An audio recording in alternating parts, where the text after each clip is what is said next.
Buenos días a todos y a todas. Mi nombre es Horacio Vera, voy a ser el moderador de este encuentro organizado por el equipo de Zafras y Mercado llamado Campaña 23-24 para soja y maíz, donde se va a estar analizando el contexto político, económico y la dinámica interna de precios. Este encuentro está organizado por los analistas que forman parte del equipo de Zafras y Mercado, Bruno Todone y Joaquín Aspiros Arias, y en esta oportunidad contamos con un invitado especial que es Salvador Vitelli, jefe de Research de Romano Group. Antes de continuar, les quiero solicitar que por favor mantengan las cámaras y los micrófonos apagados. Al final va a haber un espacio de intercambio con los analistas y con nuestro invitado especial. Van a poder dejar las preguntas en el chat. Y bueno, vamos a agradecer también a los colaboradores de este encuentro, que son AgriTotal, AIPSA, AgroLatam, Agromedios, AgroPro, Revista Chacra, GEAR, Inforagro, Jornadas Agro, Maizar y Márgenes Agropecuarios.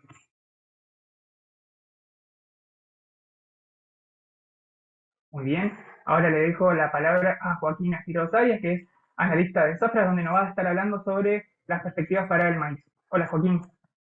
¿Qué tal, Horacio? Buenos días a todos. Muchísimas gracias por la participación. Un poco la hoja de ruta en el día de hoy. Vamos a empezar hablando del maíz. Va a seguir mi compañero Bruno Todone con soja. Y luego la participación, ¿no?, de nuestro invitado Salvador Vitelli. Así que arranquemos un poco con las proyecciones para lo que viene. Siempre decimos que en el mercado miramos para adelante, ¿no?, y miramos un poco lo que va a venir, y esto es un poco lo que empieza a mirar el mercado, ¿no? ¿Qué es esto? Campaña 23-24, recordamos todavía transitando, ¿no?, con números de Estados Unidos 22-23, 23-24 que comenzará a principios de septiembre de este año, todavía nos quedan 2 meses de 22-23, pero un número productivo en Estados Unidos, ¿no?, y ya un poco el termómetro del mercado en este momento, que empiezan a mirar los años, la campaña 23-24. ¿Qué es lo que estamos?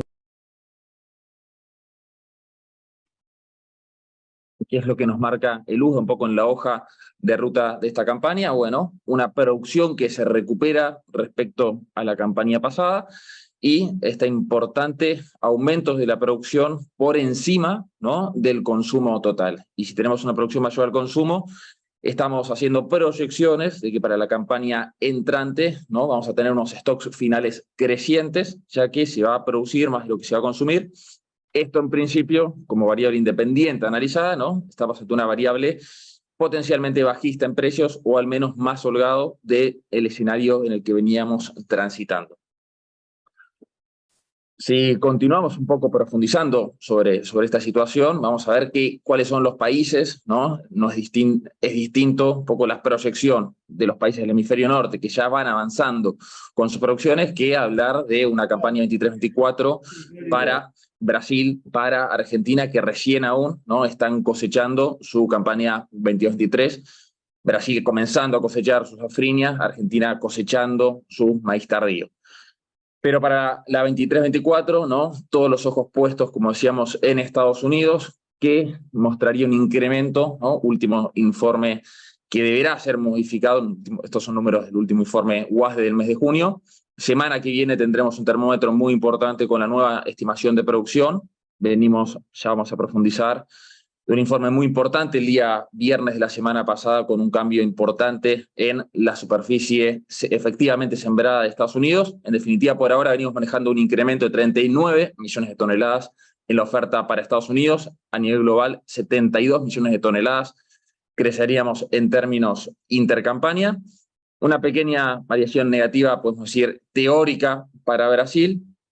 Y para Ucrania, ¿no?, Brasil aún con números, como decíamos, muy temprano, Argentina que retomaría hacia un camino de la normalidad, y Unión Europea que ya sí se recompondría respecto a la quiebra productiva muy importante que tuvo la campaña anterior y que dio lugar a fuertes exportaciones que ahora vamos a ver, ¿no?, desde Brasil. Pero vamos a analizar un poco desde precios, vamos a analizar un poco de lo que se puede ver a través de nuestra plataforma de Zafras y Mercado, a través de nuestra herramienta gráfica. un poco lo que estuvo sucediendo, ¿no? ¿Qué estamos viendo aquí? Estamos viendo la evolución de lo que era la posición spot julio, hoy ya acercándose a su vencimiento, ya posición que pasa a ser de referencia a posición de septiembre. Acá analizamos una posición diciembre, ¿no? Una posición a cosecha, y veíamos que veníamos de una tendencia, podemos decir, bajista en la primera etapa, pero nos encontró hacia mediados de mayo, ¿no? Con lluvias que se frenaron, ¿no? Una siembra que decimos se dio en excelentes condiciones, en tiempo y forma, ese checklist cumplido, pero siempre se dice, ¿no?, que ninguna producción se garantiza con una siembra correcta. Recién el comienzo, y hacia mediados de mayo empezaron a faltar esas precipitaciones, ¿no? Y tuvimos esos 30 días, esas 20 jornadas con un incremento fuerte en precios que nos llevó a esa recuperación, con mapas que empezaban a indicar anomalía de precipitaciones, que empezaban a indicar falta de lluvias para el frente. Entonces un precio que empieza a ajustar, ¿no?, el riesgo climático ya metidos desde lleno, ¿no?, ingresando en julio, mes clave para el desarrollo de los cultivos en Estados Unidos.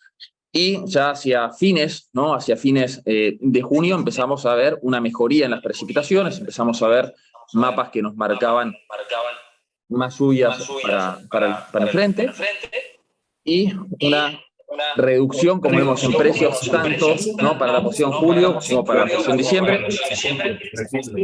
Y de ahí que se silencia el micrófono, porque se está acoplando. Muchísimas gracias. Entonces veíamos esa corrección a la baja, ¿no?, tanto para la posición julio que empiezan a ser como para la posición diciembre.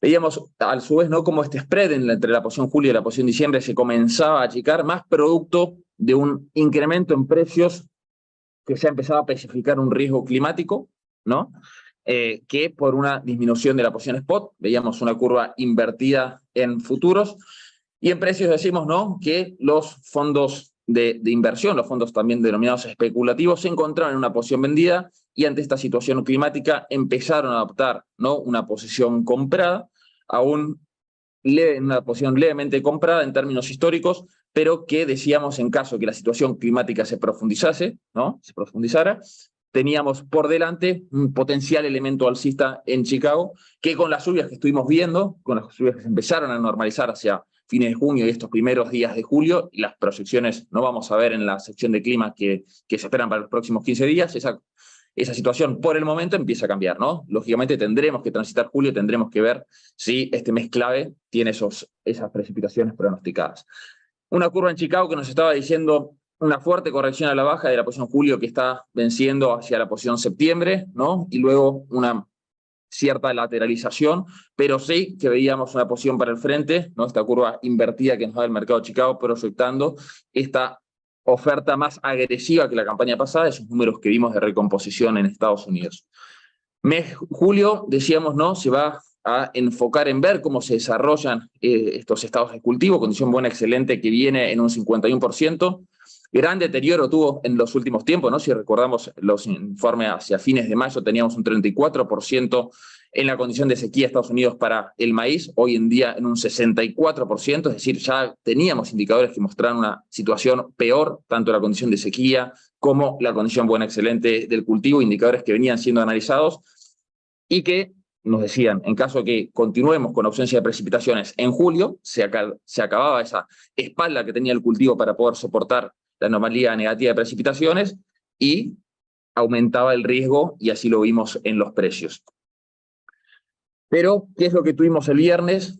¿Qué es lo que se proyecta para adelante? ¿Dónde está mirando el mercado? Como decimos, ¿no? Producción determinada por superficie y rendimiento, lógicamente. Rendimiento, la foto de la que partimos es una foto excelente, ¿no? El último informe USDA, primer informe de mayo, segundo informe de junio, sostiene rendimientos récords para Estados Unidos. Rendimientos récords en 181.5 bushels por acre. Posible, la pregunta, si decimos hacia principios de mayo, claramente posible. Podríamos decir un poco agresivos, ¿no? Siempre es agresivo proyectar que vamos a tener el mejor rendimiento histórico. Posible sí, agresivo también. Y si bien decimos que julio es el mes clave, que empezamos con precipitaciones, ningún cultivo se salva, ¿no?, de tener alguna corrección luego de 45 días, ¿no?, segunda quincena de junio, segunda quincena de mayo, todo junio con lluvias por debajo de normal. Entonces 45 días con precipitaciones bajas en zonas clave de Estados Unidos. nos hacen llegar a la conclusión de que estos rendimientos proyectados hasta junio, en el próximo informe UAS del miércoles que viene, ¿no?, de julio, puedan ser corregidos a la baja. ¿Corregidos hacia dónde? Corregidos hacia, podemos proyectar 177 bushels por acre, una corrección menor. Si tomamos en cuenta también el aumento de la superficie diaria, y esto hay que decir, ninguna consultora estimaba este aumento que terminó dando el USDA el viernes de la semana pasada, aumento en la superficie para maíz que no venía siendo manejado por el mercado, que trajo consigo, bueno, una fuerte corrección a la baja en los precios. Veíamos esa corrección tanto para la posición julio, para la posición diciembre, producto del aumento en superficie. Entonces, si tomamos estas dos variables, corrección de la superficie ya da dato, proyección, ¿no?, ejercicio de corregir los rendimientos para adelante hacia rendimientos un poco más normales, teniendo en cuenta la ausencia de precipitaciones, nos da que estaríamos en torno a una producción de 382 millones de toneladas. Es cierto, por detrás de las 387, casi 388 millones de toneladas estimadas en el último informe de UASDE, pero aún con una oferta agresiva respecto a la campaña 22-23, casi en las 350 millones de toneladas había sido la 22-23, 348.7. Entonces, ¿qué estamos diciendo? Estados Unidos agresivo a nivel de oferta, ¿no? Y esto tiene sus consecuencias primero en un saldo exportable que vuelve a crecer, ¿no?, de 43.8 que se estima, ¿no?, sean las exportaciones esta 22-23 que todavía no terminó, hacia unas 53 millones de toneladas, Estados Unidos pisando más fuerte en las exportaciones, y es el propio USDA, ¿no?, si bajamos hacia un escenario de precios, que nos está diciendo esta mayor oferta va a tener su correlato en precios, ¿no? No es gratis un aumento en la oferta, también teniendo en cuenta las proyecciones económicas para lo que viene, ¿no?, de enfriamiento de economía, Estados Unidos que continúa buscando su meta de inflación, ¿no?, en un 2%, actualmente en un 4% anual, Fed que continuaría con subas de tasas como venimos viendo en los últimos meses, entonces una política monetaria más restrictiva, más de enfriamiento de las economías, nos hace pensar en una 23-24 sin grandes sobresaltos por el lado de la demanda a nivel global. Entonces, con este escenario de oferta, este escenario de demanda, el USDA que nos dice una proyección de precios de $4.80 por bushel, ¿no?, fuerte caída del 27% respecto a la media, ¿no? Estos son precios promedios recibidos por el productor norteamericano, pero que un poco nos marca el termómetro de precios que está viendo el propio USDA para adelante. Entonces, señal de alerta en precios, ¿no?, nos está dando el mismo Departamento de Agricultura de Estados Unidos para lo que viene.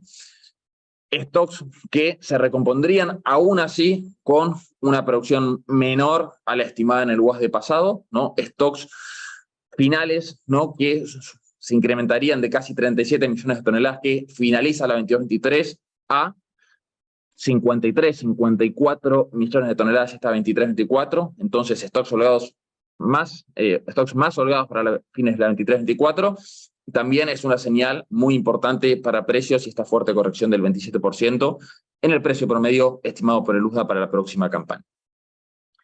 Pero si hablamos de oferta, ¿no?, si vamos bajando un poco a la situación regional, no estamos solos en el mercado y acá venimos, ¿no?, con nuestra proyección productiva desde Zafras y Mercado para la producción de Brasil, proyección productiva que ubica a Brasil, una campaña total 2023 en torno a las 137 millones de toneladas.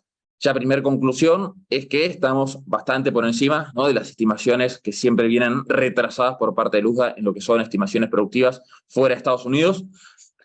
Entonces, también, primer input, ¿no?, podemos llegar a tener algún incremento en producción en los próximos UASDEs para Brasil, ¿no?, en esta estimación que viene retrasada en 130 millones de toneladas, viene estimando el USDA, ¿no?, casi 7 millones de toneladas, casi 8, ¿no?, sí, 7 millones de toneladas por detrás de nuestras estimaciones.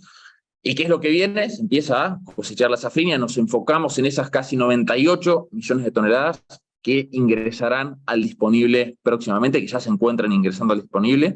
Entonces es una oferta que impactará en la región, que ya está impactando, y vamos a ver un poco en la forma que esto está impactando.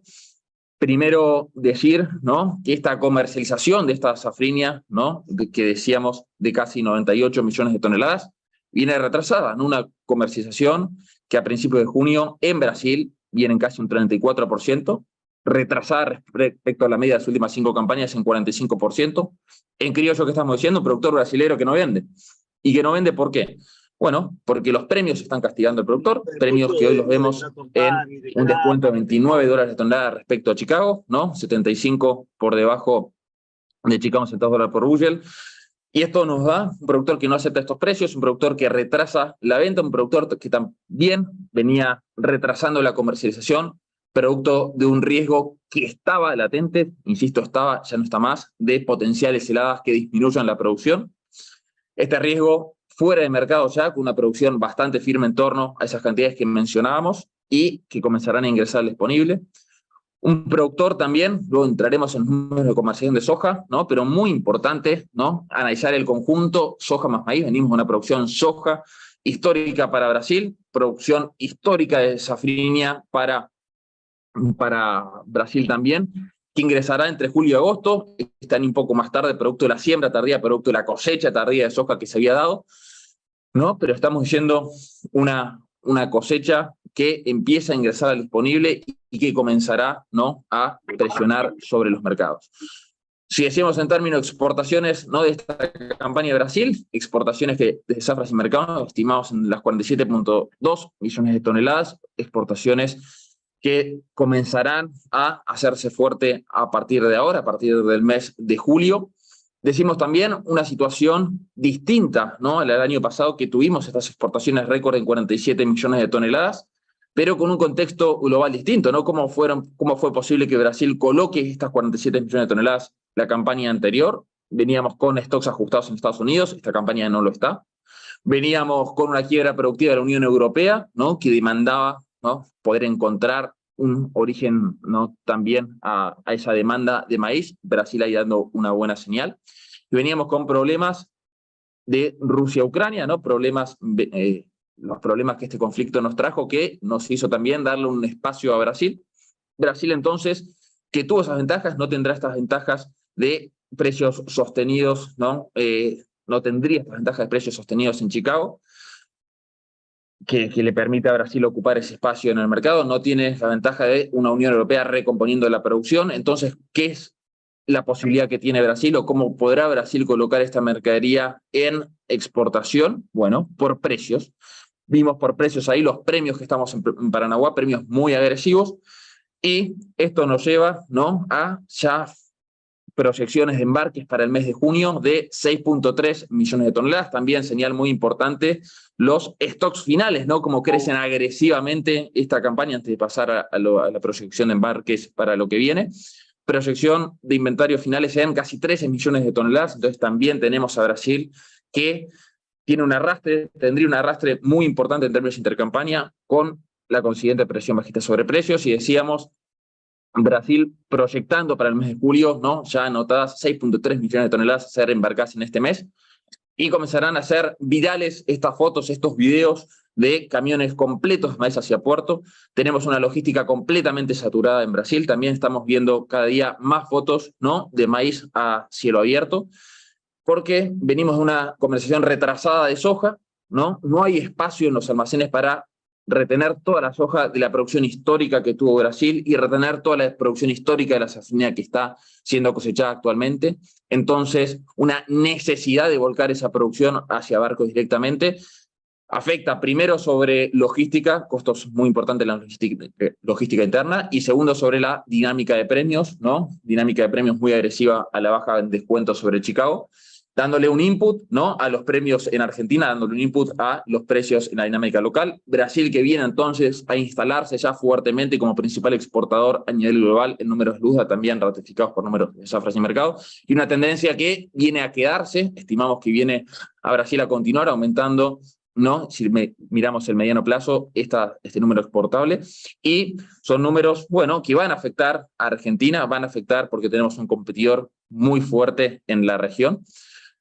Y si vamos bajando hacia números locales, una comercialización en Argentina, ¿no?, que viene muy retrasada, una comercialización históricamente retrasada, con apenas 15 millones de toneladas comercializadas. Esto es, ¿no?, si lo medimos en términos de la producción, bueno, una comercialización en torno al 43%, 63% el año pasado al mismo momento respecto a la producción también del año pasado. Entonces, una comercialización que viene retrasada, primero, porque tenemos una menor producción, y segundo, ¿no?, porque lo poco que se que se está cosechando y este ingreso también más tardío que otros años por este vuelco hacia una siembra tardía y que se está empezando a ver ahora lo poco que se pudo cosechar está ingresando en estos meses.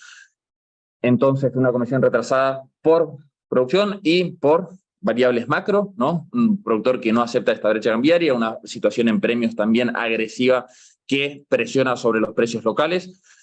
Y si vemos en términos de exportación, declaraciones juradas de ventas al exterior que comienzan no a avanzar más fuertemente estas últimas 2 semanas, ¿no? Anotando 845.000 toneladas la semana anterior, 891.000 toneladas esta semana, 13.3 millones de toneladas de declaraciones juradas de ventas al exterior, anotadas con un volumen máximo exportable al día de hoy de 20 millones de toneladas, que difícilmente se aumente.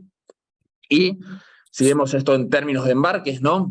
Sabemos de la prórroga que tuvimos de los embarques de marzo a julio por 180 días más, su correlato que tuvo también esto, ¿no? En la no necesidad del sector exportador de salir a originar esa mercadería. Exportaciones que comenzarán, estimamos, si bien son bajas y una estimación de exportación máxima de 20 millones de toneladas, comenzarán a ver un número de embarques más importante a partir de ahora para el frente, ¿no? Julio ya tenemos anotadas apenas 1.6 millones de toneladas, un ritmo de embarque muy bajo, pero una exportación que viene, podemos ir palo y palo entre lo declarado a exportar y las compras que tiene, ¿no? Compras en 13.75 declaró la Secretaría de Agricultura, Ganadería y Pesca, ¿no?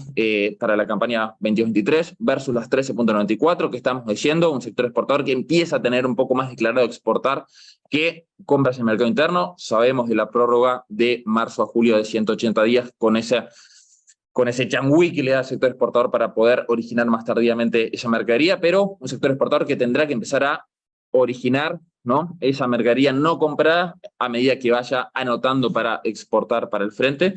Decíamos con esta estimación de producción, este avance de la cosecha tardía en 48.5 según la bolsa de cereales, ¿no? Retrasado por la siembra tardía, ¿no? Y que se vio, nos está dando esta cosecha tardía, proyección de exportación máximo en 20 millones de toneladas por el momento, y una situación, ¿no? En precios, si vamos a ver un poco la curva para futuro, ¿no? La decisión que estamos teniendo, vendemos ahora, vendemos después, una curva, si vemos qué premio nos está pagando por retener y comercializar más adelante en diciembre, Matva Rofex hoy en torno a los 180,50 la tonelada, una posición en diciembre en torno a los 185, no estamos viendo un premio por retener en términos históricos, si analizamos el carry contra otros años, un premio por encima de la media, ¿no? Estamos en torno a los premios normales, pero la curva que hay que analizar también, ¿no? Y que va a tener un fuerte impacto en la comercialización es la curva del dólar futuro, ¿no? Con una devaluación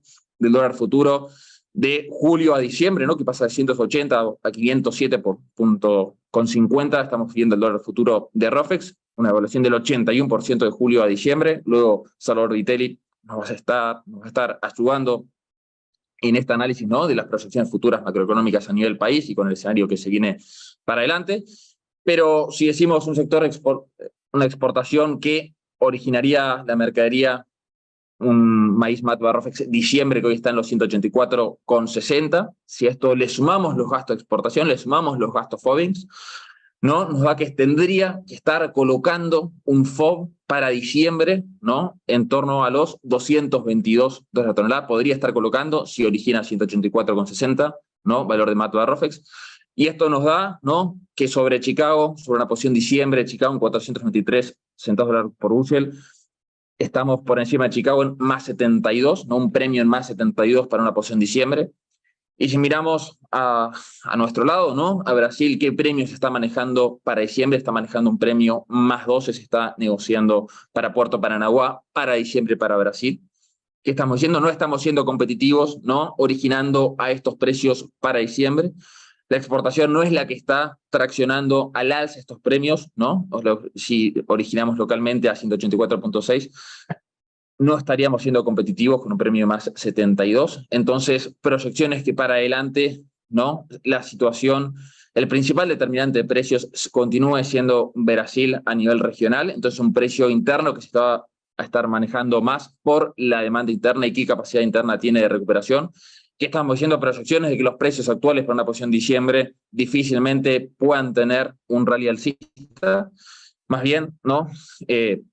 Lo contrario, sí, la situación de Estados Unidos se encausa con la situación climática que luego vamos a ver y hacíamos mención, ¿no? Y los mapas para adelante. Pero si Estados Unidos tenemos una recomposición en la oferta, si tenemos a Brasil pisando fuerte con una cosecha que está ingresando a partir de julio y agosto y que va a tardar en ser comercializada, ¿no? Los próximos meses. Entonces tenemos una dinámica en premios agresiva a la baja que va a impactar sobre los precios locales de exportación y sobre la formación interna de precios.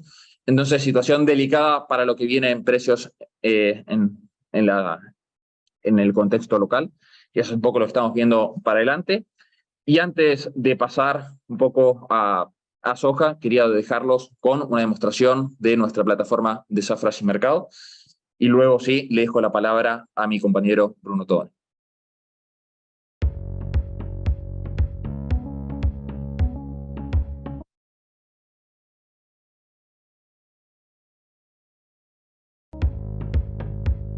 ¿Cómo sería encontrar en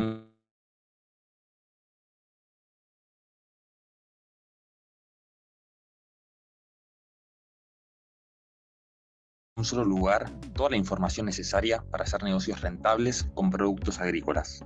Para anticiparse a los movimientos del mercado y entender cómo tomar las mejores decisiones, la plataforma Zafras, el ecosistema del agronegocio de América Latina, es lo que necesita. Completa en sus servicios, ofrece información exclusiva elaborada en tiempo real por equipos de analistas y periodistas especializados en la agroindustria. Con la plataforma Zafras podrá tomar las decisiones más seguras y precisas en los mercados físicos y de futuros de los principales commodities agrícolas. Encuentre análisis precisos para comprender los movimientos y tendencias del mercado a corto y medio plazo. En la plataforma Zafras podrás ver las noticias en tiempo real que lo mantienen siempre bien informado sobre lo que realmente marca la diferencia en su negocio. La plataforma Zafras es la mayor base de datos de estadísticas agrícolas que le permite analizar los datos históricos de las últimas décadas. Además, le permite seguir los precios físicos en las principales regiones productoras y comercializadoras.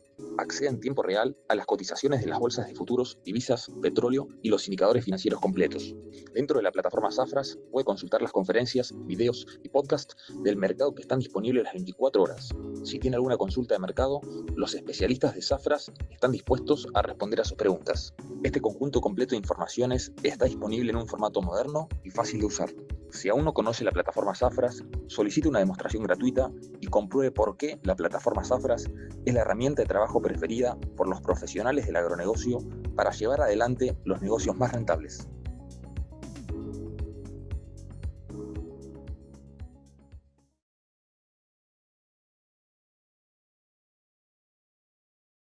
Bueno, ahora sí, buenas tardes, buenos días, perdón, a todos. Antes que nada, agradecerles por estar presentes en este nuevo webinar que hacemos de Zafras y Mercado. También agradecer a Salvador por su presencia y bueno, a todos los colaboradores. Vamos a comenzar a ver un poco, ¿no?, el panorama de la soja, tal como vimos en el maíz.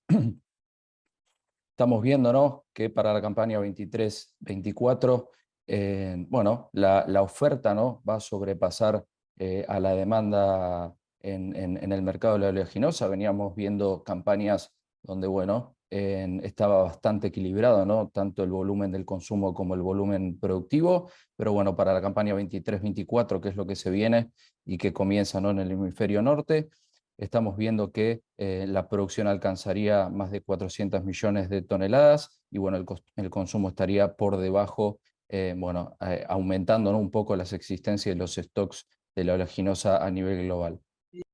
Si nos adentramos a los principales actores, ¿no?, del mercado de la oleaginosa, vemos cómo todos los países, ¿no?, estarían mostrando volúmenes de ofertas superiores si lo comparamos a la campaña 22-23, con Estados Unidos, ¿no?, aumentando en su producción, Argentina retomando, ¿no?, en su volumen en torno a las 48 millones de toneladas, y bueno, en términos globales, ¿no?, habría un incremento de 41 millones de toneladas.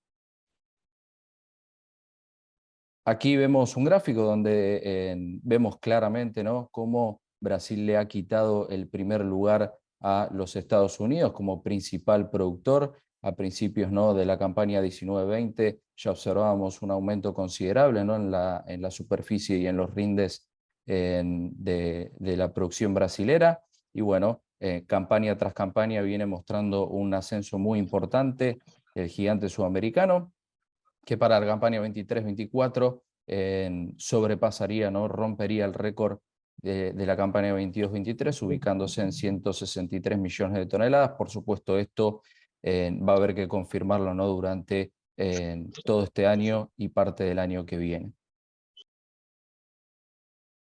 En términos de precio, para el mercado de referencia de Chicago en los Estados Unidos, bueno, esto es un histórico, ¿no? Desde el año 2000 aproximadamente de la soja en el mercado, como decíamos, norteamericano de Chicago, donde estamos encontrando, ¿no? un nivel de equilibrio entre los 300 y los 450 dólares por tonelada, con una soja que en este último tiempo la vimos por encima de las 450 dólares la tonelada, principalmente, ¿no? Por esta disminución en los stocks finales de los Estados Unidos, en las existencias finales, por disminución en sus producciones, pero principalmente, ¿no? Por un aumento de la demanda también. Ya entrándonos en la campaña 23-24 de los Estados Unidos, tal como vimos en el maíz, vemos una condición del cultivo de la oleaginosa disminuido si lo comparamos con la campaña anterior, con una superficie con al menos algún grado, ¿no? de sequía fuertemente aumentada, no solo si lo comparamos con la semana pasada se encontraba en 57%, actualmente está en 63%, sino que si nos vamos a un mes, más precisamente al 30 de mayo, estaba solamente en un 28%. Esto, como bien comentó Joaquín, fue por ausencia de precipitaciones en las principales regiones productivas, que bueno, que parece comenzar a hacerse presente, ¿no? Y cambiar este rumbo, esta tendencia que viene mostrando el clima en los Estados Unidos, ya que tanto la semana pasada como en los próximos días se esperan precipitaciones en las principales regiones productivas de los Estados Unidos.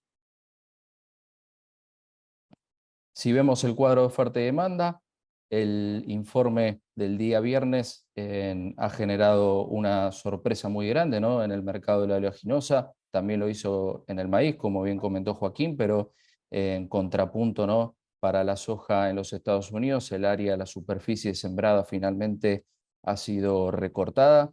En el último WASDE, el WASDE de junio, mostraba una superficie no sembrada de 35.4 millones de hectáreas. Y bueno, el informe del día viernes, del 30/6, mostró una superficie de 33.79 millones de hectáreas. Esto fue un recorte muy importante de aproximadamente el 5%. Nos da una superficie a cosechar, ¿no? Manteniendo esta diferenciación, este porcentaje de superficie perdida de 33.4, y si mantenemos el rinde, perdón, nos daría una estimación productiva de 117 millones de toneladas, que sería 5 millones de toneladas menos, ¿no? Si lo comparamos con el último WASDE. Por supuesto que, como comentábamos, la ausencia de precipitaciones, si bien es temprano para la soja, ya que su estadio más crítico, ¿no? Es el llenado de granos, casi en el último tramo de su proceso productivo. Bueno, podría haber algún recorte, ¿no?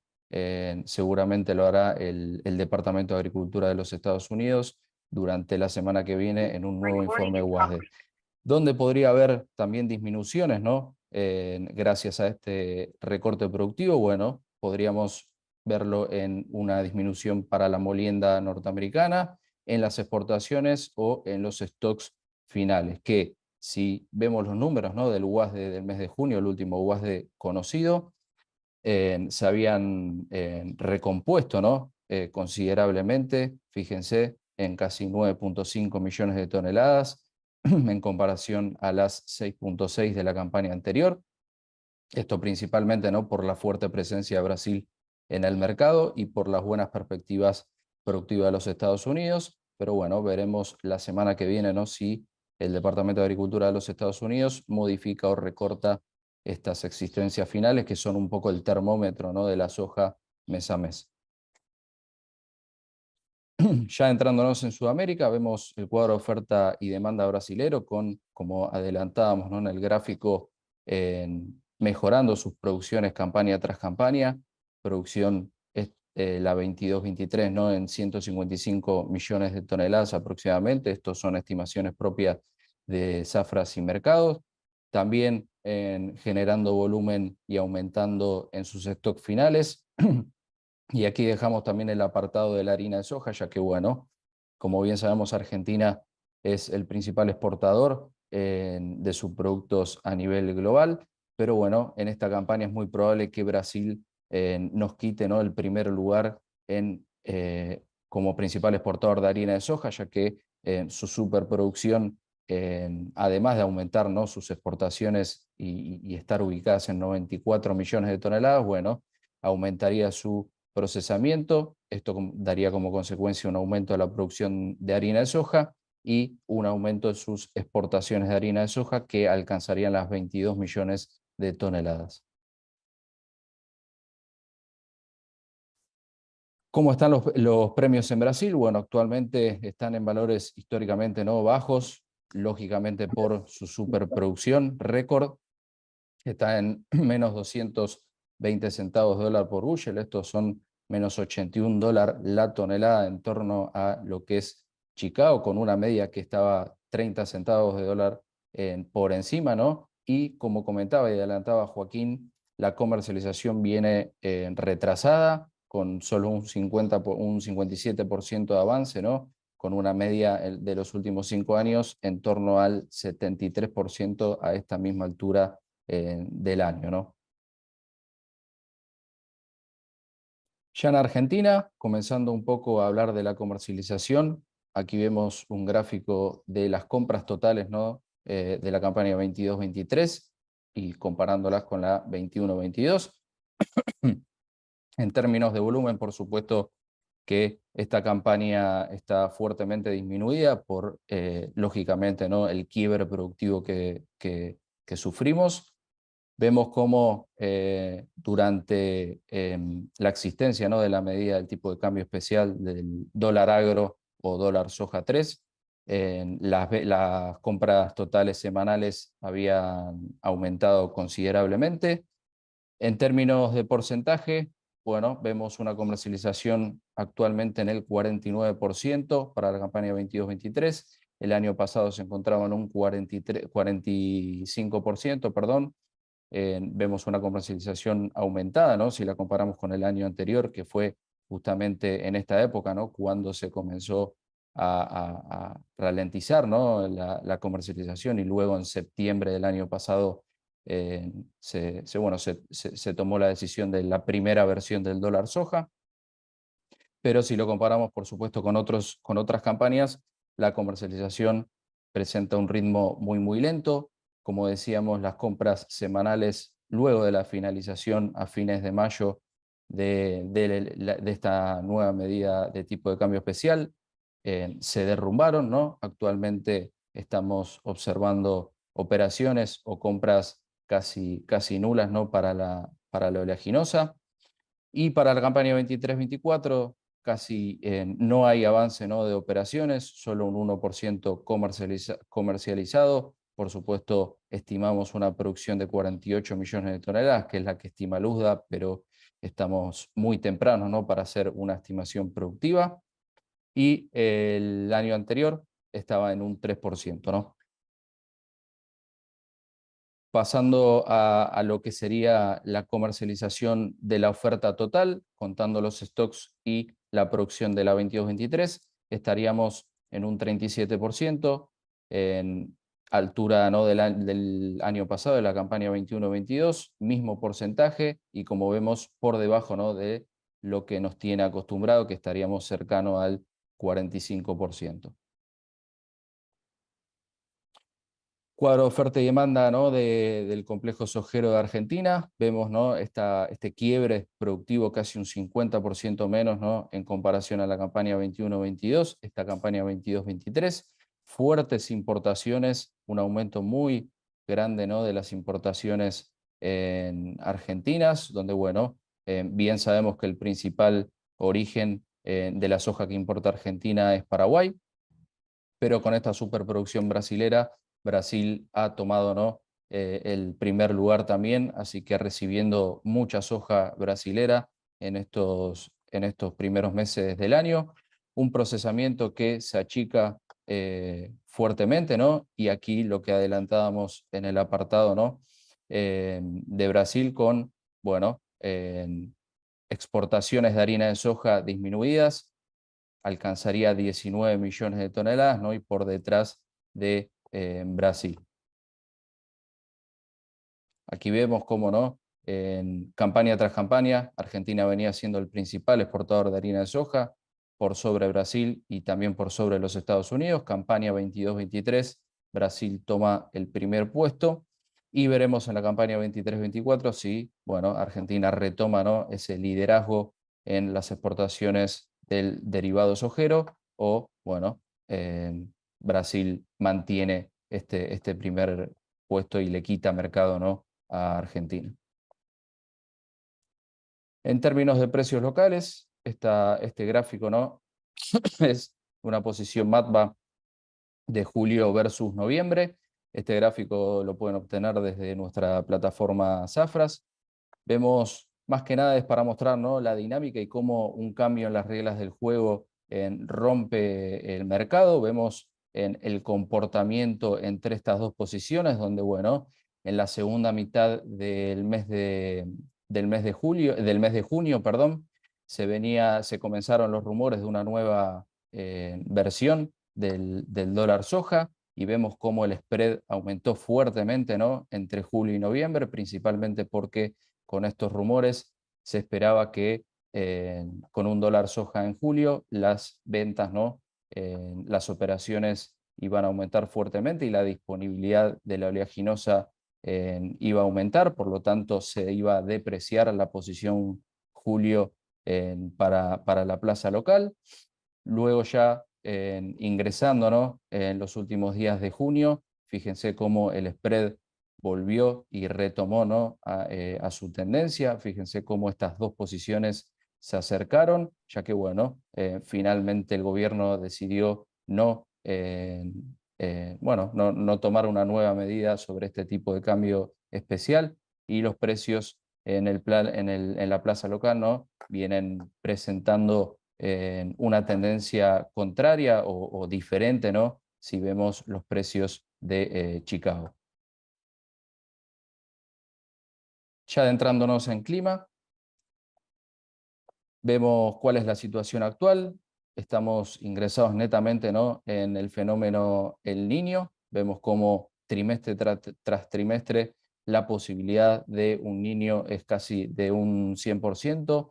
Esto claramente beneficiaría, ¿no?, a nuestro país, Argentina, pero a estar atento porque también beneficia el Niño a las principales regiones productivas norteamericanas, ¿no?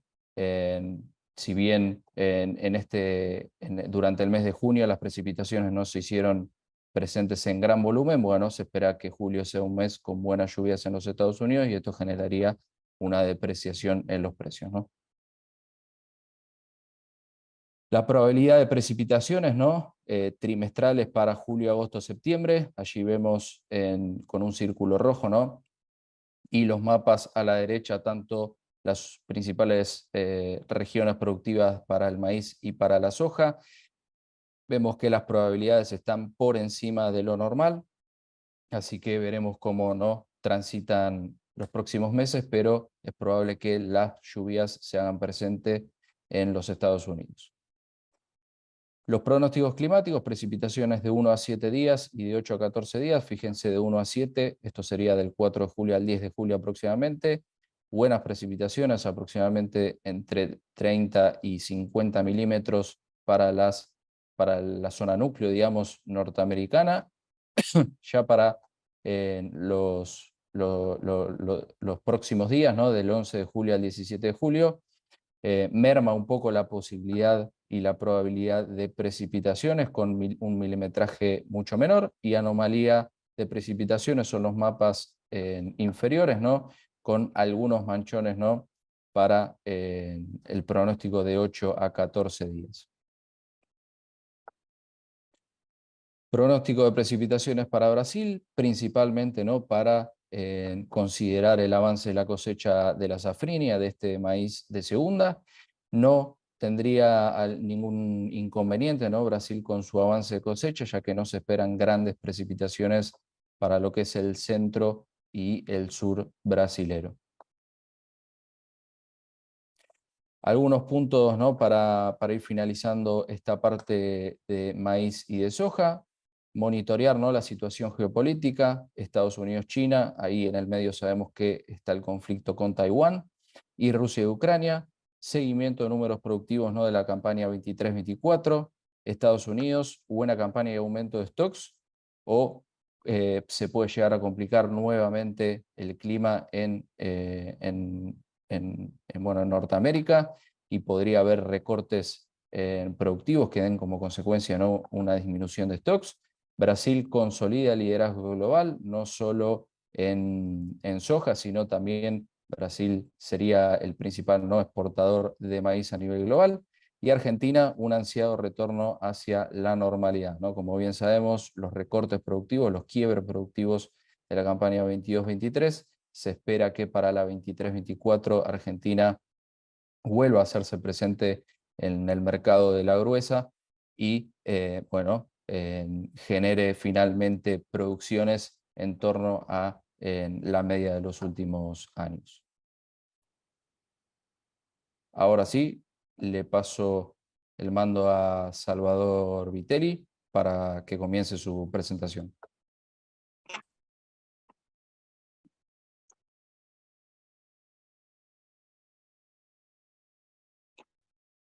Buenas, ¿qué tal? Buen día. Gracias por la invitación, primero que nada. Espero que anden muy bien y bueno, estoy aquí para comentarles brevemente un poco lo que estamos analizando, lo que estamos viendo y cuáles son las principales variables a tener en cuenta a partir de lo que queda de este año, este segundo semestre, y sobre todo de un año bastante turbulento en términos financieros y macro que seguramente no perderemos de vista. Para comenzar, quisiera traer dos temas pilares, dos temas fundamentales que van a ser, primero, la baja oferta de divisas y segundo, el Fondo Monetario. Primera parte, baja de divisas. Allí se ve claramente en el gráfico cómo en la medida de que no se ofrezca un tipo de cambio diferencial, las liquidaciones, el ingreso de dólares por parte de exportadores de cereales y oleaginosas merma de manera rotunda, ¿sí? En lo que fue de junio, por ejemplo, estábamos ya finalizado un mes, la verdad que abrumador en términos de liquidaciones de divisas. ¿Y esto por qué? Porque en definitiva los tipos de cambio diferencial generan perversos incentivos en términos de mercado por el mismo hecho de que no se va a liquidar hasta que no haya un tipo de cambio diferencial nuevamente, lo cual es de público conocimiento de que el Banco Central, en la medida que la situación apremie, termina ofreciendo un tipo de cambio diferencial.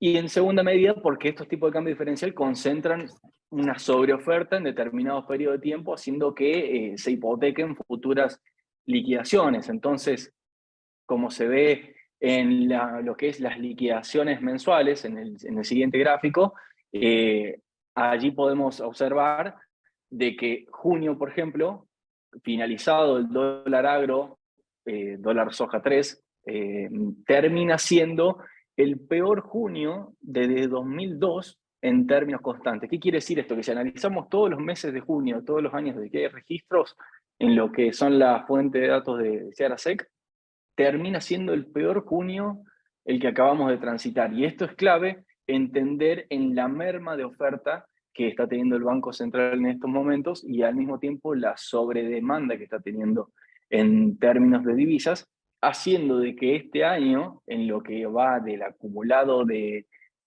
compras, de intervención en el mercado único libre de cambios, termine siendo uno de los peores en lo que va de años de cepo. Si uno mira la curva de cómo fue comprando en el acumulado, termina dando, la verdad, una situación bastante crítica. En el primer semestre de este año se liquidaron 11.000 millones de dólares frente a un promedio histórico de 14.000 millones de dólares, para entender la noción que aún con dólar soja, dólar agro, las liquidaciones siguen estando por debajo de lo que fue el promedio histórico en lo que son los registros. Y bueno, esto plantea un problema bastante interesante para el Banco Central por el mismo hecho de que en el primer semestre, que les comentaba que se habían liquidado 11.000 millones de dólares, es el primer semestre junto donde el Banco Central se encuentra comprador. ¿Por qué? Porque la oferta de divisas es mayor justamente por la estacionalidad del agro.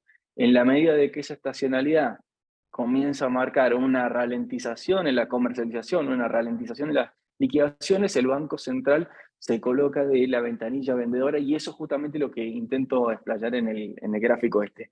Si se fijan, en lo que va del primer semestre, el Banco Central normalmente, excepto en las líneas rojas, que las líneas rojas de este año, normalmente compra divisas. ¿Qué quiere decir? Que fortalece reservas. Y en el segundo semestre, que es donde nos estamos adentrando en este momento, casi todas las barras van hacia abajo, menos lo que fue en septiembre y diciembre del año pasado con dólares soja. Entonces, en la medida de que no haya un tipo de cambio diferencial, en el segundo semestre es muy desafiante en términos de divisas. Y si a eso le agregamos de que estamos con reservas netas en torno a los 5.200 millones negativas, sin duda es que el panorama no es para nada alentador en términos cambiarios. Y allí comienza a sonar la idea de dólar soja, dólar maíz, quita de retenciones, que bueno, sin duda pienso que estarán con bastantes dudas y bastantes comentarios respecto a eso.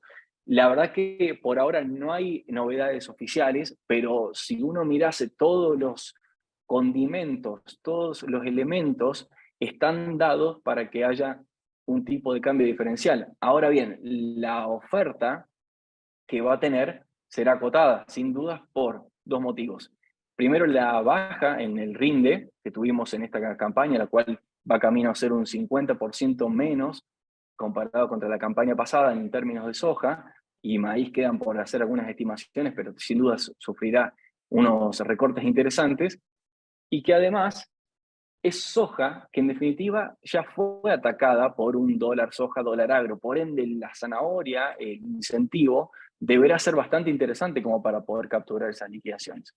Entonces, estamos en un panorama donde el Banco Central no tiene reservas, el panorama que viene hacia adelante en términos cambiarios no luce alentador. Tenemos un acuerdo del fondo, que allí lo voy a comentar un poco de qué va, pero todavía sin resolver, y todo esto dentro de un año electoral donde todo el mundo está mirando a ver qué pasa primero con las PASO y luego con las generales. Entonces, va a ser un año bastante turbulento y realmente estar muy atento a las variables que se vayan sucediendo. En las siguientes filmina, allí está lo que comentaba de que si uno analiza los años con cepo, este 2023 es el peor año en términos de acumulación de divisas. Allí está en la línea roja, para diferenciarlo del resto de años. Si miramos todos esos años en los que hubo cepo, 2023 estamos en el peor, con un acumulado de 2.805 millones de dólares, el cual ya asciende a los últimos números confirmados de ayer a unos 3.000 millones de dólares vendedores.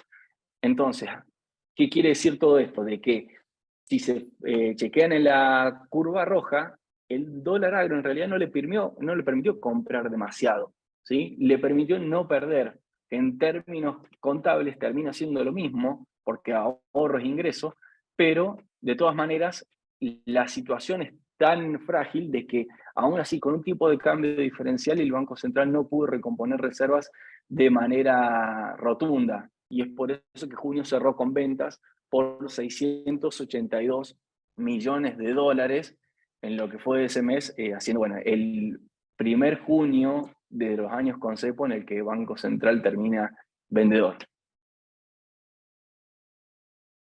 Y bueno, para ahora adentrarnos en el tema Fondo Monetario, que por allí hay, se va a ver muchos comentarios, muchas dudas al respecto. Con el Fondo Monetario se ha establecido un programa con el Acuerdo de Facilidades Extendidas, luego del acuerdo de stand-by de Macri, se reestructuró con una serie de metas cuantitativas que se llaman, de los cuales los 3 pilares más importantes de metas son la meta fiscal, es decir, cómo le va al Estado en términos de ingresos y egresos, la meta monetaria, es decir, cuánto se le financia al Estado de manera directa, y la meta de reservas, la cual es fundamental para lo que vamos a analizar en estos momentos. En términos fiscales, no mucho más que comentar de lo que ya es de público conocimiento. El Estado argentino gasta mucho más de lo que le ingresa en lo que va de 2023. En la meta trimestral que teníamos, no se cumplió por un 56%, es decir, Argentina gastó en el primer trimestre un 56% más de lo que le permitía el acuerdo con el Fondo Monetario. Y además, en términos de déficit, ya para el segundo trimestre, en abril y mayo completamos la cuota, teniendo en cuenta lo que nos habíamos excedido. Por ende, para poder cumplir con la meta de junio, que es el mes que acaba de pasar, el segundo trimestre, debería ser junio superavitario en casi 88.000 millones de pesos. Por ende, es una meta muy poco probable de que se vaya a cumplir, y es por ello que está trabado aún el desembolso por la falta de acuerdo, porque se está pidiendo la recalibración de metas debido a la sequía y de cómo afectan o alegan de que esto afecta en términos fiscales, monetarios y cambiarios. Para tener una noción de esto, el fondo proyectaba una caída en los ingresos fiscales, un déficit fiscal de 1,9 del producto, y estamos ya pensando en un 3,5 del producto. Es una variación bastante significativa, y de allí va de que, en definitiva, punto clave, primer trimestre no lo hemos cumplido. En términos de emisión, para no alargarlo demasiado, en términos de emisión, el primer trimestre se cumplió, el segundo trimestre faltan los datos del 30 de junio, el cual es muy probable de que se haya financiado el Tesoro para que compre las divisas que le hacían falta para hacer el pago al fondo, lo cual es también muy poco probable que se vaya a cumplir en el segundo trimestre, siguiendo en jaque todas las metas con el fondo. Por ende, también otra meta tergiversada, otra meta incumplida con el Fondo Monetario.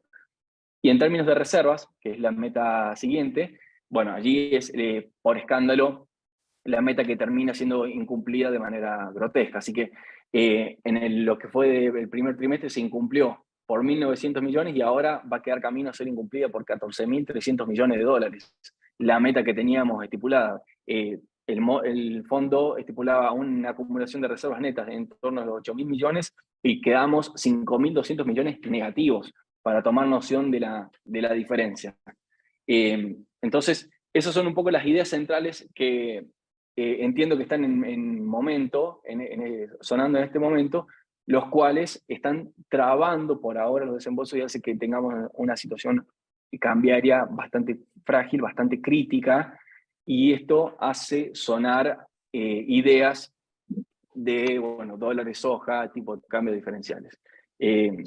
En las siguientes diapositivas voy a ir algo más rápido para no aburrir, pero en términos de julio, allí están los flujos de fondos proyectados con el Fondo Monetario, y julio tenemos que hacer pagos por 2.700 millones. Entonces, tenemos una situación de 5.200 millones negativos, tenemos que pagar 2.700 millones en julio, que además nos tienen que desembolsar 4.000 millones. ¿Qué significa esto? De que, en definitiva, en julio deberíamos terminar con un saldo apenas positivo en términos netos con el Fondo Monetario. Entonces, las perspectivas para que las reservas se fortalezcan no son buenas en absoluto, y no se ve a corto plazo de que vaya a haber una oferta de divisas que lo fortalezca, a excepción de un tipo de cambio. Entonces, todo esto termina fortaleciendo la idea de que o ajustan la demanda vía mayor cepo importador, el cual ya se encuentra lo suficientemente estrangulado, o bien ofrecen un tipo de cambio diferencial a costillas de consecuencias de lo que ya sabemos.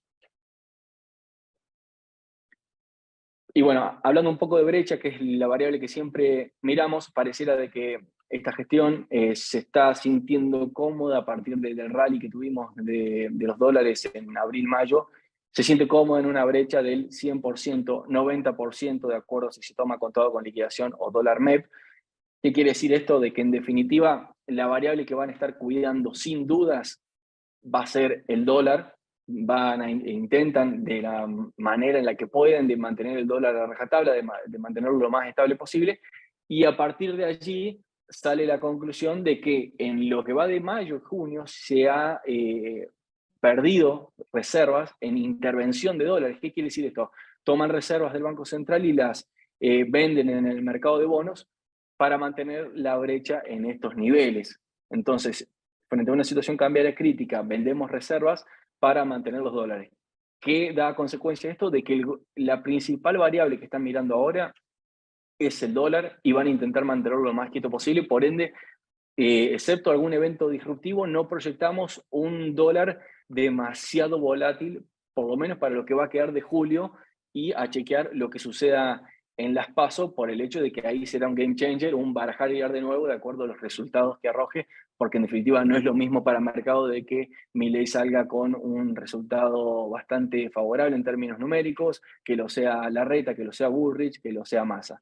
Así que la conclusión de aquí de brecha es lo van a intentar mantener lo más estable posible. No vemos de que la brecha se vaya a acotar demasiado por debajo del 85%, porque allí es evidente de que le requiere una intervención demasiado onerosa al Banco Central para poder mantener la brecha en esos niveles. Y bueno, aquí pasando algo más rápido, no hay mucho de que no se hayan sido impactados en estos términos. El Banco Central desacelera el ritmo de evaluación. Fue una política en toda esta gestión de mantener el tipo de cambio bastante por detrás de lo que ha sido la inflación. Es probable de que junio sea el primer mes desde lo que va de 2023 que el tipo de cambio cierre apenas por encima de inflación, pero se ve allí en la tendencia cómo fue a partir de principio de 2022 que se empezó a llevar el tipo de cambio algo más rápido, sino antes se estaba ralentizando a costillas de dilapidar liquidaciones por el mismo hecho de la pérdida de competitividad. Hoy tenemos un tipo de cambio completamente atrasado y esto es justamente lo que perjudica la liquidación de divisas, además del cepo cambiario y la brecha cambiaria. Entonces, el Banco Central ahora, la verdad, de manera sorprendente, porque no es una buena señal para el fondo, está ralentizando el tipo de cambio. Ayer tuvo un movimiento bastante inusual, pero esperemos a confirmar lo que suceda hoy, ya que ayer era feriado en Estados Unidos. Y allí, para solamente poner en punto de comparación cómo está priceando el mercado con los puntitos azules, cómo pricea el mercado la devaluación mensual que va a tener cada mes de acuerdo a la curva de futuros. Junio cerró al 7,2% y si ven allí en los puntitos azules, marca un claro aumento en las tasas de devaluación que marca el ROFEX. ¿Qué quiere decir esto? O que el ROFEX está priceando un aumento muy considerable en términos devaluatorios, o bien el Banco Central va a tener que aumentar el ritmo devaluatorio, o hasta junio de lo que fue este presente año, de que el Banco Central logró ganar esa pulseada lo que es el mercado en ROFEX, pero a costillas de estar en una situación cambiaria crítica. Agosto y diciembre se marcan como los meses con mayor volatilidad en términos cambiarios, con subas de 15, 17 puntos en términos mensuales del tipo de cambio. Allí traigo a colación lo que comentaban en algún momento, las tasas del ROFEX, del dólar futuro. Si bien se han estabilizado, no quiere decir de que estén baratas. En estos momentos, la verdad es que las tasas se encuentran relativamente caras, son de las tasas más caras que hay en el mercado. Si uno mira para sintéticos y demás, son tasas bastante atractivas, que de todas maneras el Banco Central no interviene demasiado, porque si uno mira la posición vendida de futuros, el Banco Central incluso en mayo la bajó comparado contra abril. En abril se había visto una clara intervención y luego fue mermando. ¿Qué quiere decir esto? De que en definitiva el Banco Central se encuentra relativamente cómodo con estos niveles de tasas, atendiendo que estamos en una economía con una nominalidad mucho más alta, porque no es lo mismo tener tasas implícitas del 300% con una economía en una nominalidad del 5%, que una nominalidad del 140-150%. Entonces, parecería de que se encuentra relativamente cómodo y eso hace de que tenga mayor poder de fuego, como les voy a comentar en la filmina que siguen, en términos de venta de futuros.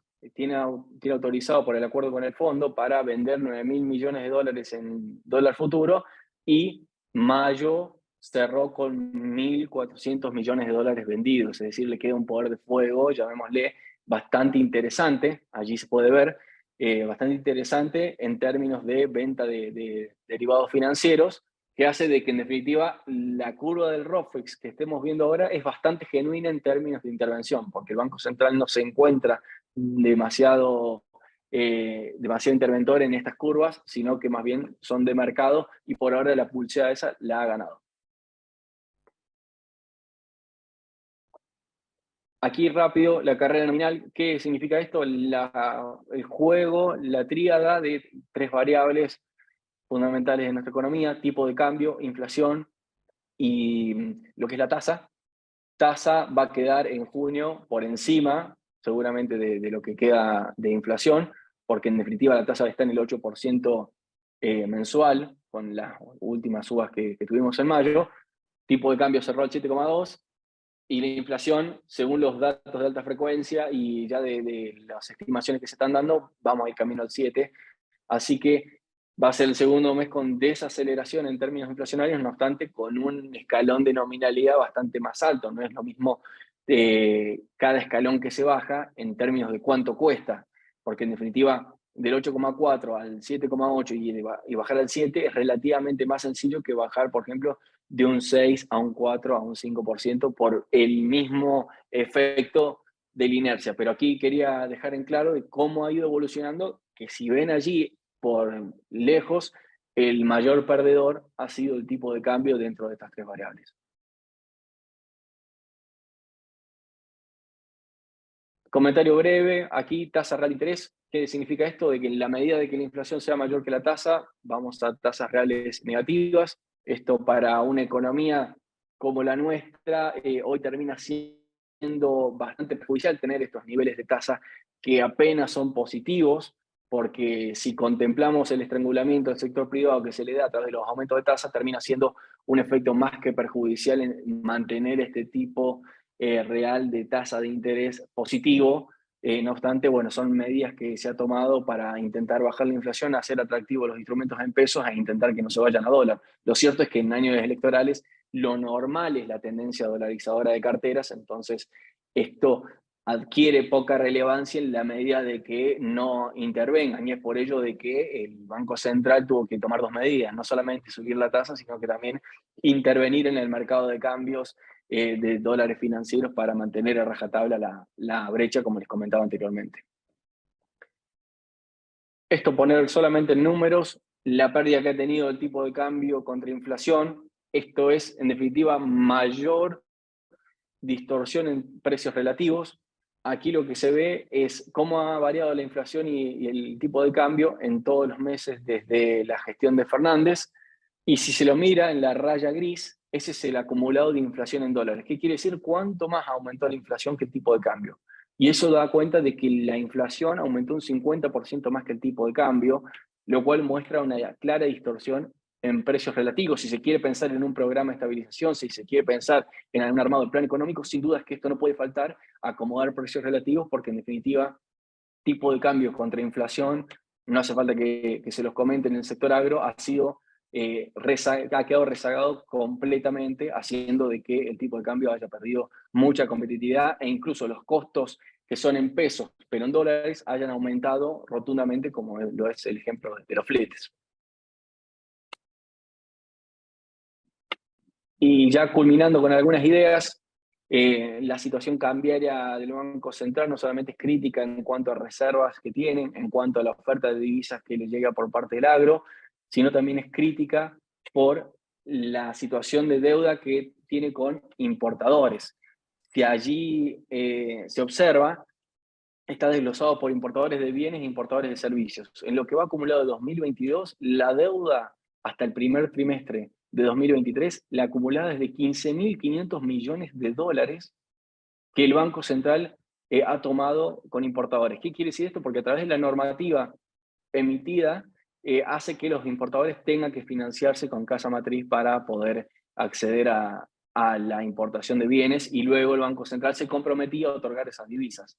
Esto sale de una cuenta financiera de entre lo devengado y lo percibido, y en definitiva, si uno desglosa por ítems, termina dando de que se ha devengado mucho más que lo percibido. ¿Qué quiere decir esto en términos llanos? De que hemos importado mucho más de lo que hemos pagado, y en definitiva la situación se vuelve cada vez más crítica porque en algún momento esos dólares los tenemos que pagar, y en mayo, con ya datos recientes de la balanza de pago, aumentó 1.500 millones de dólares extra en solo bienes, así que vamos camino a que esto tenga mayores probabilidades de empeorar más que mejorar. Y bueno, ya con esto terminando, la actividad comenzando a mostrar una fuerte señal de estancamiento. En abril cayó un 1,9% y un 4,2% cae en términos interanuales, sobre todo por efectos agro y por efectos de pesca. En efectos agro era algo que se estaba previendo, no obstante no se preveía de que comience a afectar de manera tan pronta. Estamos teniendo en cuenta de que es abril recién cuando comienza a entrar la trilla, por lo cual estamos estimando de que en segundo semestre vaya a ser mucho peor, con probables caídas en torno a 3 puntos del producto para lo que va a ser de 2023. Por ende, esto puede llegar a arrastrar una mayor caída en términos de salarios reales, haciendo de que la situación para 2023, principios de 2024, la verdad no sea demasiado alentadora, teniendo en cuenta el escenario en el cual nos estamos encontrando en este momento. Última filmina, la balanza comercial. Solamente comentarles, si se mira allí la balanza comercial en lo que ha sido de la gestión actual, la verdad que ha sido muy superavitaria. En términos de dólares constantes ha sido superavitaria por 35.600 millones de dólares, y sin embargo, por la mala praxis cambiaria, la mala praxis en términos monetarios del Banco Central, nos encontramos con reservas netas negativas. Entonces, ya hace de que el esquema termine quedando agotado, el cepo que termine quedando completamente agotado, y el problema sea salir de ello. En los primeros 5 meses de 2023 tenemos un déficit de 2.700 millones de dólares, que es el peor acumulado de 5 meses de 2018, justamente que en 2018, la campaña 17-18, tuvimos una sequía bastante interesante, lo cual se plantea la duda de que si vamos a ir camino a un mayor cepo importador, que ya viene bastante rezagado en términos de lo que ha sido estos últimos años para su estrangulamiento. Bueno, de mi parte no mucho más. Muchas gracias. Gracias a vos, Salvador, por tus explicaciones. También a Bruno y a Joaquín. Ahora les invito a que dejen sus preguntas en el chat del Zoom, ahí debajo. Yo, mientras, quiero aprovechar para hacer una pregunta sobre el dólar maíz. Salvador, vos hablaste sobre un potencial dólar soja, qué podría suceder si el gobierno implementa esa medida, pero quisiera saber qué podría suceder si se implementa esa medida en este segundo semestre, que contamos con una situación bastante crítica para las reservas, metas incumplidas con el fondo que se están renegociando. Vamos a tener novedades seguramente este mes, antes de las elecciones. Quiero que puedan concluir sobre si esta medida es posible y si puede ser efectiva también.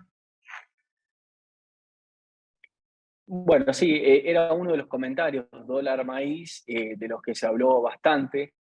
De todas maneras, dentro del rango de probabilidades, yo lo que analizaba era 3 escenarios en los que se estaban comentando: dólar soja, dólar maíz y quita de retenciones. Dentro de los 3, yo le asignaba mayor probabilidad a un dólar soja más que un dólar maíz. ¿Por qué? Porque dólar maíz termina afectando en términos de consumo, de producciones porcinas ganaderas, a lo que es la carne en definitiva. Si bien puede llegar a haber algunos efectos indirectos, pero principalmente termina afectando ese tipo de producciones por la manera en la que aumentan los costos. Si bien se puede llegar a establecer algún reglamento adicional, como fue en el dólar soja, de lo que a los fabricantes de pellets no se le vendía soja con el dólar soja, en definitiva el mercado termina arbitrando eso, porque a esos valores de soja no encontraban oferta, entonces tenían que convalidar valores más altos, y entonces el maíz haría de que carnes probablemente tengan su motivo al alza, que en definitiva en enero-febrero tuvimos carnes al alza, lo cual despertó un fuerte llamado de atención en términos de esta gestión, y no veo probable de que vayan a querer mantener precios de carne relativamente calientes justamente en el proceso electoral en el cual nos estamos adentrando, y con Massa como candidato de presidente, el actual ministro de Economía. en definitiva esas medidas dependen de él. Muy bien, gracias Salvador. Quiero hacer una pregunta de José Frogone. Dice, ¿las exportaciones de maíz brasilero van a competir con el maíz nuevo en Estados Unidos? Bueno, si hablamos de exportaciones de maíz de Brasil, estamos ante la presencia, decíamos, ¿no?, de una cosecha histórica de safrinha de Brasil y venimos de la cosecha histórica de soja. No va a ser, no va a alcanzar en estos meses, ¿no?, para ser comercializado en su totalidad, que estamos concluyendo que sí va a quedar maíz para cuando esté ingresando, ¿no?, la producción de Estados Unidos, y va a ser una fuerte competencia en términos de premios, ¿no?, de quién puede ofrecer un maíz a un premio más competitivo, pero sí, este año va a ser mayor aún, ¿no?, la competitividad para el maíz norteamericano del maíz brasilero que otros años por la tamaña producción y porque también venimos de otra buena producción, ¿no? No es que venimos de una quiebra productiva y estamos cortos, venimos con un carry muy bajo de maíz, sino que va a tener una oferta agresiva de maíz que no va a poder ser comercializada en su totalidad antes que ingrese el maíz norteamericano. Gracias, Joaquín. Como una pregunta de Andrés Anca. ¿Cómo influye en la campaña nueva de trigo y maíz la postergación de los embarques de la exportación por 180 días? Bueno, la postergación de embarques no es más, ¿no?, que la postergación de la demanda hacia el consumo interno. Y muy relacionado a lo que venía comentando Salvador, ¿no? Comportamientos pasados generan expectativas de futuro comportamiento. Es decir, si ya hubo $1 soja, 2, 3, ¿por qué no habrá un cuarto?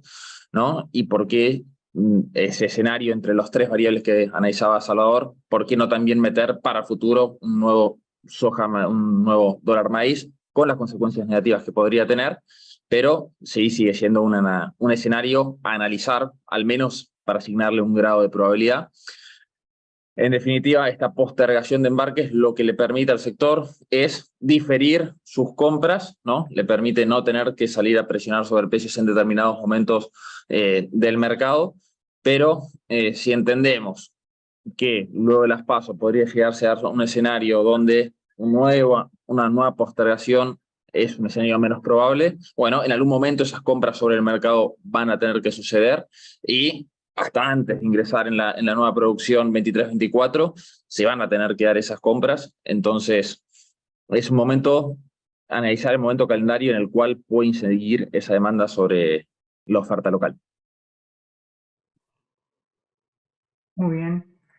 Muchas gracias chicos. Si no quedan más preguntas, les quiero recordar que esta grabación va a quedar disponible mañana en la plataforma de YouTube de Zafra Sin Mercado. Y también, paso a la parroquial, tendremos cursos de comercialización de soja y de maíz los días 8, 9 y 10 de agosto de 16 a 18:40 horas de Argentina y un curso de comercialización de trigo los días 4, 5 y 6 de septiembre de 16 a 18:20 horas. Les invito también a que soliciten su demostración gratuita de la plataforma Zafras. Aquí tienen el código QR, lo pueden escanear con su celular. Van a poder observar los indicadores, los gráficos, algunos informes que estuvieron mostrando los chicos de Zafras y Mercado. Muy bien, si no queda más nada para agregar, les agradezco por la participación, Joaquín, Bruno, por sus explicaciones y, bueno, obviamente la participación de Salvador. Muchísimas gracias y hasta la próxima.